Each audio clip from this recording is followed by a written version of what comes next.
It's his first interview as CEO of Goldcorp. David Garofalo joins us here today at the BMO Metals and Mining Conference. David, good to have you on the show. Good morning. So you're coming in at Goldcorp, first day as CEO here, coming in with a major loss, 4.2 billion. What are your plans here?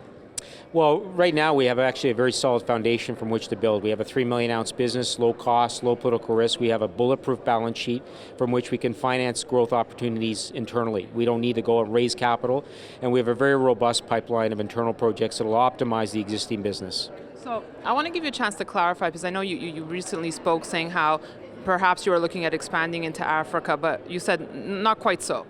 No, I mean, the best opportunities we have available are the internal ones, so the brownfield opportunities that expand existing operations, that actually extend mine lives.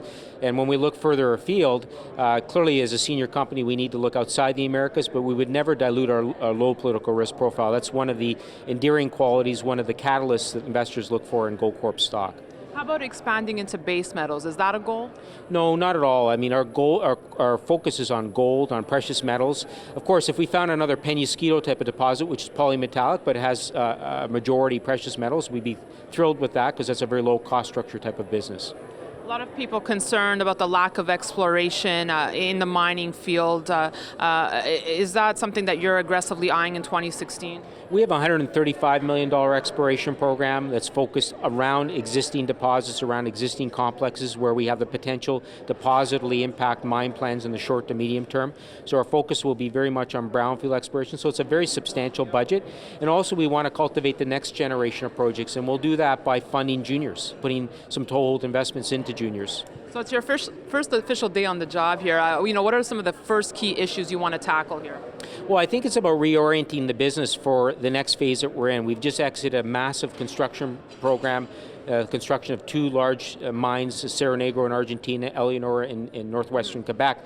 And now we're in a period where we're harvesting our business and trying to optimize the returns, actually generating a return from that massive capital investment and compounding that return by looking at brownfield expansion opportunities within the existing pipeline. And you have the low Canadian dollar working to your advantage there. And low Argentinian peso, low Mexican peso as well. So emerging market currencies are certainly trending in our favor. That's helped bring our cost structure down, in addition to the efficiencies that come from achieving a steady state at our existing business. All right, I'm excited to get your thoughts on the current gold price environment.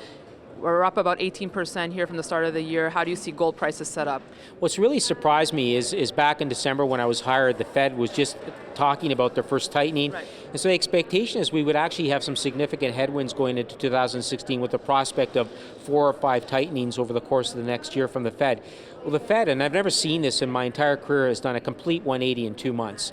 And now they're very dovish, where they were hawkish 2 months ago. It's completely changed the dynamic for gold. And gold historically has had a very significant negative correlation to interest rates, both on a real and nominal basis. And now we're facing the prospect of not only low or negative real interest rates, but nominal negative interest rates as well. We haven't seen that before. Nobody can remember that. That's going to drive the gold price. Plus, we're achieving peak supplies in industry. The top 10 gold producers are projecting that their production is going to go down 8% over the next 3 years. And so the demand-supply fundamentals are extremely supportive of the price right now. What about the global economy? Do you think we'll see a recession this year?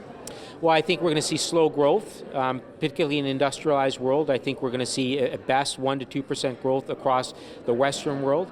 And that means that we're going to have to maintain a stimulative stance from the central banks. All right. Finally, what's the sentiment like here at the conference compared to 1 year ago? Is there more optimism? I'd say even compared to 2 months ago, there's a lot more buoyancy given how the price action we've seen in gold in the last little while. But I'd say there's also a bit of caution. I'd say capital has started to filter back into the senior players. The juniors are still capital starved right now. So there isn't that commitment to the space right now, but I think that's to come if we are able to maintain the upward trajectory in gold prices in the medium term. David, thanks for coming on the show. Best of luck. All right, and congratulations. Thanks very much, Danielle. And thank you for watching our coverage here from the BMO Metals and Mining Conference. We'll have more for you, so be sure to stay tuned to Kitco.com. Thanks for watching.